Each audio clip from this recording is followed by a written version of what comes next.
Welcome back to Sunday School Pros. In this video, we're going to be talking about a topic that a lot of Sunday school teachers deal with on a week-to-week basis, and that is dealing with difficult kids in the classroom.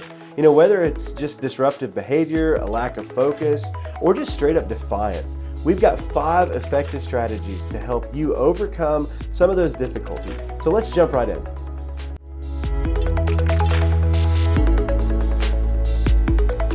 Well, again, thank you for checking out this video. Hey, before we get into these tips, why don't you like and subscribe to our channel? That way you get all the content that we're able to produce. Our goal is to help you become a Sunday School Pro. So if you want to join us on that journey, that would be great. And so we're happy to have you along the way.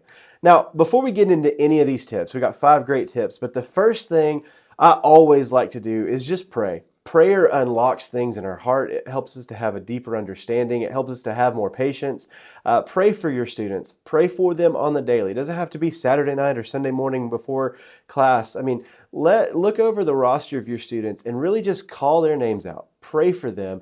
And I guarantee you that will not only help their attitudes. Prayer always works. But it's also going to help our hearts to soften towards our students. And so tip number 1 will always be tip number 1, pray for your students. Now, tip number 1 in this video, set clear expectations in the classroom. Setting clear guidelines for behavior at the beginning of each class is essential. Let your students know what behavior is expected and what the consequences will be if they act out. But remember the bigger picture here. We're leading our students to Jesus. Our goal is not necessarily to have the most well-behaved students, although that would be great, but that's just not our goal as Sunday school teachers, as youth workers, as kids workers. A lot of times if we do a good job teaching the Bible, if they soak in those principles, some of those behavior issues begin to take care of themselves. And so definitely be sure to set those expectations, set those guidelines, let them know the consequences, but as Christians, let's work in grace and let's try to help our students become stronger believers, well-versed in the Bible. Tip number 2, build relationships with your students. Take the time to get to know your students individually. Show interest in their life and the things that they find interesting. Building a positive rapport with your students can make a world of difference when you manage some of their weaker moments when it comes to behavior. If you've got a good relationship with them, a lot of times those issues they tend to have more respect for you, and they don't want to act out as much when they have a deeper relationship with you. I can remember a time, I've got one student in mind, and I won't share his name just because it's a public platform, but this kid was one of the worst behaved kids that I've ever seen in a Sunday school room. But I made a point to just make friends with him. I said, hey man, tell me what you're interested in, and we would hang out, at church and stuff. And eventually I had a good relationship with this young man, and he became probably my greatest asset in the classroom. Just because I had a good relationship with him, he was the loudest one. He would act out the most. He was kind of the ringleader in the group.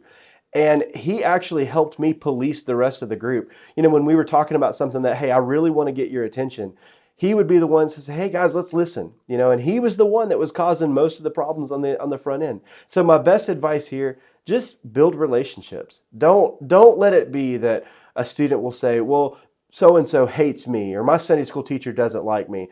Don't let that be said of you. Work really hard to build a strong relationship, even with the most difficult student in your class. Tip number 3, use positive reinforcement. We get what we celebrate. So if we celebrate good things, hopefully in return we'll get those things. If you see a student that has memorized scripture, bring them a prize. Do some things that reward good behavior, the behavior that you want in your classroom. If your class has been on a good streak, reward them for that. Bring in treats. Do something special for your students to celebrate the things that you want to see celebrated in the classroom. Use positive reinforcement. Tip number 4, use active engagement techniques. Keep your students engaged with interactive activities, with discussions, and hands-on learning experiences. Active participation can help minimize boredom and reduce disruptive behavior. Now, this is probably going to look different from class to class. Every class is different when it comes to this. You as a Sunday school teacher is going to have the best insight to what your Sunday school class needs. But also, there's a lot of different techniques and a lot of different things that we can explore just in this one tip that would take way longer than we have in this video. So be on the lookout for other videos on this very topic from Sunday School Pros. But tip number 4, nonetheless, use active engagement techniques. And tip number 5, address issues privately and include parents when necessary.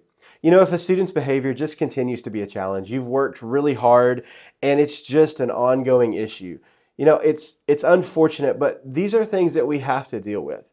You know, you can't be an effective Sunday school teacher if you're continually dealing with one student's disruptive behavior.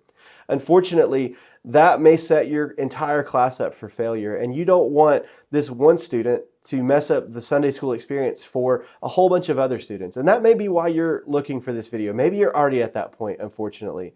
And so address that behavior, do it properly, but do it somewhat privately. And when I say privately, understand that I don't mean that you need to get away privately with this student exactly. There could be some liability issues. I would definitely say talk to your pastor. Let him or her know what's going on in your classroom and that you want to address this, and your pastor may have some insight there. Maybe you are the pastor and you're looking for what to do. I would say at that point, address it with parents. Don't put yourself in a position that it's a he said, she said kind of thing where the student can say, well, you said this, and that's not a great place to find yourself. You just don't want to be accused of anything. And so take care of yourself in that regard, but address something privately. When I say privately, I mean don't call them out in front of everybody. Don't make a scene in front of your whole class or in front of the whole Sunday school hallway. That's really not the position we want to be in as Sunday school teachers, and that's not a good look. And so when I say address it privately, find the correct time, maybe with a pastor, maybe with an elder in your church, a board member, a loving elder, a loving board member, and maybe include parents. You know, sometimes it goes to the point where we have to include parents in the discussion. Sometimes parents can be a great benefit in helping our students have a little bit more respect in the classroom, have a little bit more, have a little bit better behavior in the classroom. And so, unfortunately, that is what it comes to sometimes. Don't feel bad if you're at that point. In fact, it can be a great thing. It can be a healing thing. And that relationship can deepen through conflict. So always try to find the silver lining. Always try to put yourself in the right position. But sometimes including parents and having those discussions privately is a good thing. So there you have it. 5 effective strategies for dealing with those difficult kids in the Sunday school classroom. Hey, listen, before we sign off here, I just want to let you know there are times when I was the difficult kid. And maybe there were times when you were the difficult kid. And let me just encourage you.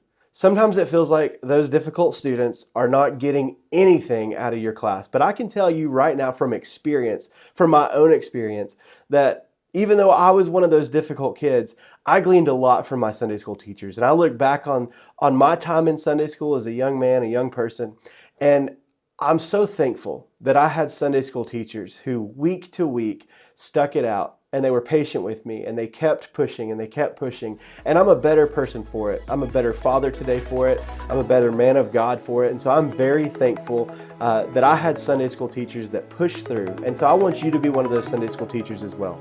So subscribe to this channel for more tips on how to be a Sunday school pro. We'll see you in the next video.